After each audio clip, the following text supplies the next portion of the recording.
น้องเนาะใส่หน่อยแสบหน่อยเนาะใส่ลายแสบลายได้พี่น้องเลยใส่ประมาณนี้นะพี่น้องเนาะแล้วก็สีใส่เกลือพี่น้องเนาะอันนี้เนาะพี่น้องเนาะหน่อใหม่เนาะพี่น้องเนาะ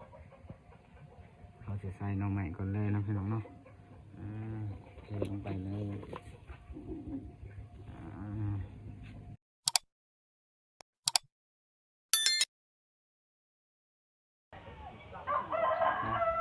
กราบทักทายสบายดีและสวัสดีพ่อแม่พี่น้องเบิร์ดสุขูสุคนเนาะว่าจะเป็นFCฝั่งลาวฝั่งไทยหรือว่าต่างประเทศเนาะกันยินดีตอนรับเขาสู่ซ่องบาวเด่นชาแนลนะพี่น้องเนาะน้องเด่นกาเห็นหลายๆคอมเมนต์เนาะว่าน้องเด่นถ่ายลงคลิปวิถีชีวิตการอยู่การกินนะพี่น้องเนาะมื้อนี้น้องเด่นก็จัดมาตามคำขอเลยนะพี่น้องเนาะสีมาเฮ็ดทางอาหารกินนะพี่น้องเนาะโอเคนะพี่น้องเนาะเมนูของเฮามื้อนี้ก็ประมาณนี้เนาะพี่น้องเนาะมีหน่อไม้แล้วก็ไข่แล้วก็มีเนาะพี่น้องเนาะแล้วก็มะเขือกระเทียมแล้วก็ผักหอมเปรย์แล้วก็อีคู่นะพี่น้องเนาะแล้วก็เกลือเป็นนัวนะพี่น้องเนาะ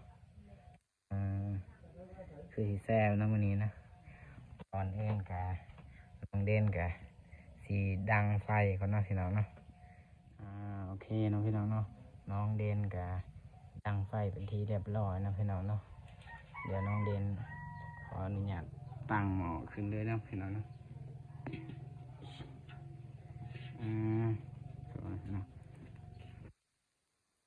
น้องเด่นขออนุญาตซอยผักก่อนเด้อพี่น้องเด้อปวันนี้แล้วนะพี่น้องส่วนพี่น้องเนาะเดี๋ยวน้องเด่นขออนุญาตนี่เนาะพี่น้องเนาะหน่อใหม่เนาะพี่น้องเนาะเขาจะใส่หน่อใหม่ก่อนเลยนะพี่น้องเนาะเทลงไปเลยโซ่พี่น้องเนาะจะหน่อยสิใส่ผักหอมเปรย์กระเทียมแล้วก็ผักไอ้คู่นะพี่น้องเนาะแล้วก็มาพริกนะพี่น้องเนาะแล้วก็นี่กับไข่นะพี่น้องเนาะส่วนนะพี่น้องเนาะใส่หน่อใหม่ก่อนนะพี่น้องโอเคนะพี่น้องเดี๋ยวลองดินขออนุญาตใส่เป็นนัวก่อนเนาะพี่น้องเนาะใส่หน่อยแสบหน่อยเนาะใส่ลายแสบลายด้วยพี่น้องเลยใส่ประมาณนี้นะพี่น้องเนาะแล้วก็สีใส่เกลือพี่น้องเนาะ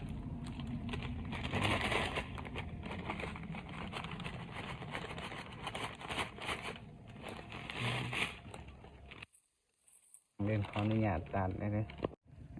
โอเคนะพี่น้องเนาะน้องเล่นกับใส่ทางแป้งนวดแล้วก็เกลือเนาะพี่น้องเนาะไปใส่กันเลยพี่น้อง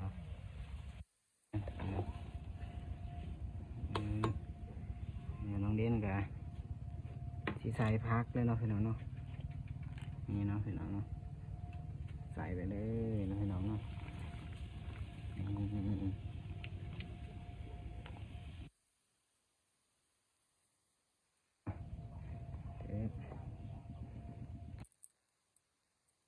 ใส่ทางมีแล้วเนาะพี่น้องมีนะพี่น้องใส่ไปเลย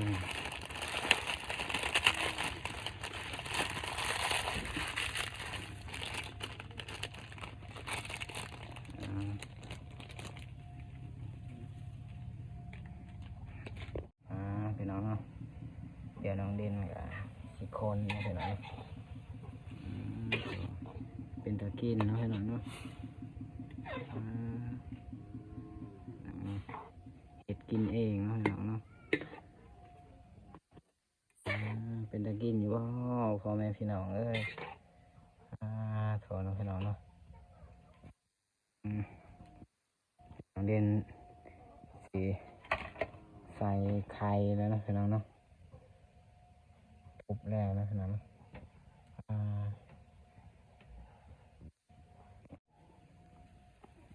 พี่น้องเนาะน้อง องเด่นกับใส่ไข่เป็นที่เรียบร้อยนะพี่น้องเนาะว่าตอนทุบไข่น้องเด่นถ่ายว่าเป็นเนาะเพราะว่ามีคนจับกล่องใหายเด้อพี่น้องนะ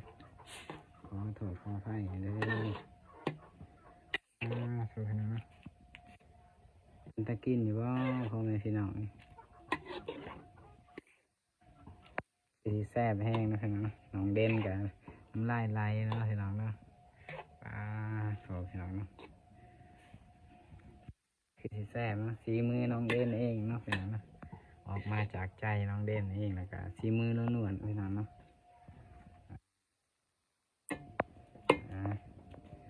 น้องเด่นขออนุญาตตัดเนาะพี่น้องตัดเป็นสดเนาะพี่น้องเดี๋ยวเราไปเบิ่งตอนน้องเด่นตักก่อนเนาะพี่น้องเนาะปลาโถพี่น้องเนาะเมนูของเราในมื้อนี้ก็เสร็จเป็นที่เรียบร้อยเนาะพี่น้องเนาะโถน่ากินมากเนาะทุกคนเนาะมาเด้อพ่อแม่พี่น้องเนาะมากินข้าวน้ำน้องเด่นเด้อพ่อแม่พี่น้องเลยพี่น้องเนาะสำหรับคลิปนี้เนาะเอาลายยายหางเนาะน้องเด่นกับสิกินข้าวแล้วเนาะพี่น้องเนาะเพราะว่าหิวแห้งเนาะพี่น้องเนาะโถพี่น้องเนาะหันหน้าหันตามาทางนี้เนาะพี่น้องเนาะสำหรับคลิปนี้เนาะน้องเด่นขอตัวลาไปกินข้าวก็เนาะพี่น้องเนาะเพราะว่าตอนนี้น้องเด่นท้องห้องแล้วเนาะพี่น้องเนาะหิวแห้งเนาะพี่น้องเนาะสำหรับคลิปนี้คนใดมากกะอย่าลืมกดไลค์นะเด้อพี่น้องกดไลค์กดแชร์นะเด้อพี่น้องสำหรับคลิปนี้น้องเด่นขอกล่าวเข้ามาสบายดีเด้อพี่น้องไปแล้วบ๊ายบายเจอกันในอีพีต่อไปเด้อพ่อแม่